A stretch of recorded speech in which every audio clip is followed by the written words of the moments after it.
Saudi pro league ഫുട്ബോളിലെ ഏറ്റവും glamour താരമാണ് പോർച്ചുഗൽ ഇതിഹാസമായ ക്രിസ്ത്യാനോ റൊണാൾഡോ.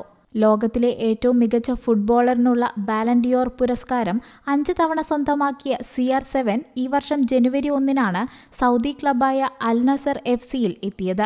CR7 സൗദിയിൽ എത്തിയതിന്റെ 1-ാം വാർഷികം അടുത്തെത്തിയിരിക്കെ താരത്തിന്റെ മുഴുവൻ കഴിവും പുറത്തെടുക്കാൻ ഇതുവരെ അൽ നസറിന് സാധിച്ചിട്ടില്ല എന്ന വെളിപ്പെടുത്തലുമായി മുഖ്യപരിശീലകൻ രംഗത്തെത്തി. മുഖ്യപരിശീലകൻ പോർച്ചുഗൽ സ്വദേശിയായ ലൂയിസ് കാസ്ട്രോയാണ് ഇക്കാര്യം തുറന്നു സമ്മതിച്ചിരിക്കുന്നത്. റൊണാൾഡോയുടെ മുഴുവൻ കഴിവും പുറത്തുവരണമെങ്കിൽ അദ്ദേഹത്തിന്റെ കഴിവിനെ ഉണർത്തുന്ന തരത്തിലുള്ള ഒരു ടീമിനെ അയാൾക്ക് ചുറ്റും കെട്ടിപ്പടുക്കണം.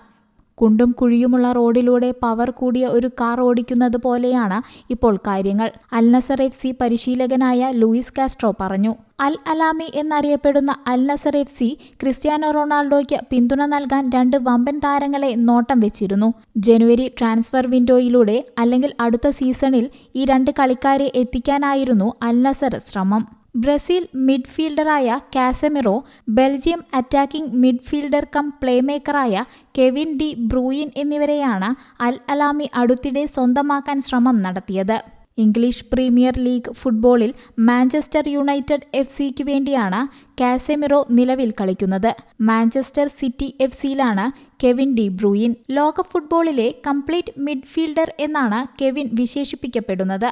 2023-24 സീസണിൽ ഇരുവർക്കും പരിക്കേറ്റ് നിരവധി മത്സരങ്ങൾ നഷ്ടപ്പെട്ടിട്ടുണ്ട്.